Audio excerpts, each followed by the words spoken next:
Parenting is the core building block to a stronger society, and government must act to strengthen families. Providing support to both parents should start in our courts.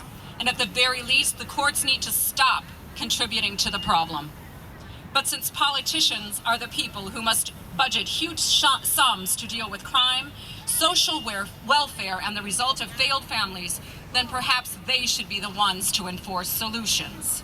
After all, our politicians, legislators, and federal and state judges are responsible to our whole society, and that means legitimizing the role healthy parenting has to play in the development of responsible individuals of strong character and a society of responsible, reliable adults.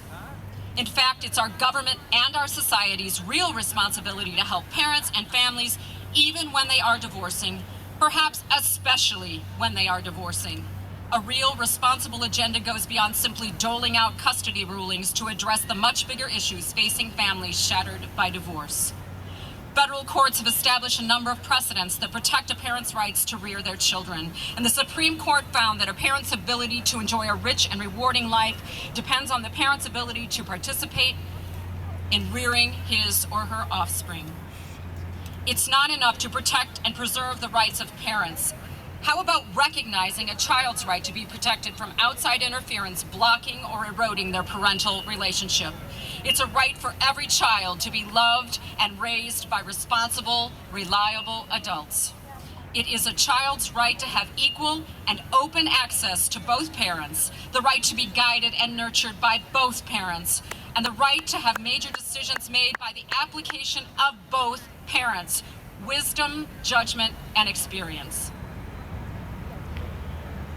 Most states have recognized that once a parent acknowledges legal custody, his or her ability to influence the child's upbringing is a right, not a luxury. It is a fundamental right. The Constitution protects not only a child's right to have a relationship with both parents, it protects the parent's right to have a relationship with his or her child.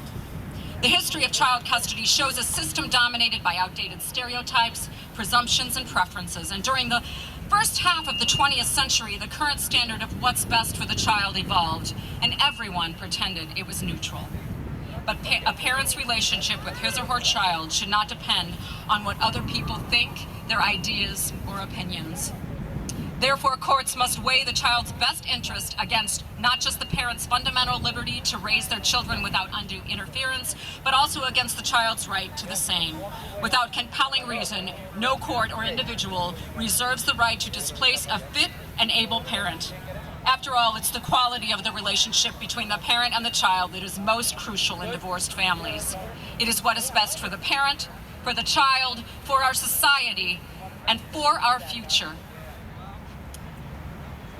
If we can change family court culture, if we can replace the winner-take-all mentality and the need for emotional justice in the courtroom with shared parenting laws and positive parenting plans, it would be a beginning to the end of our current practice of interfering with a parent and child's most fundamental rights. When parties divorce, some parents think they are guaranteed custody or possession of their children. We also know that both parents have a fundamental right to equal parenting even upon divorce. There are ways to judicially ensure that every divorced parent has an equal opportunity to maintain and improve their bond and their relationships with their children. No one should have to endure having such bonds destroyed or micromanaged by the state or federal government, or by their ex-spouses, or by a team of expensive lawyers. Let's face it, custody litigation exaggerates the adversarial relationship between divorcing parents when courts should be a key facilitator of the reorganization of the family around a new standard of equal rights and equal access. Since the rule is to act in the best interest of the child, it seems obvious that means maintaining bonds with both parents.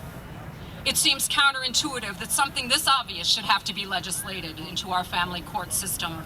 But this is becoming the only way to fulfill the child's best interest, to preserve the parent-child bonds of both parents, even during divorce, no matter how ugly or contentious.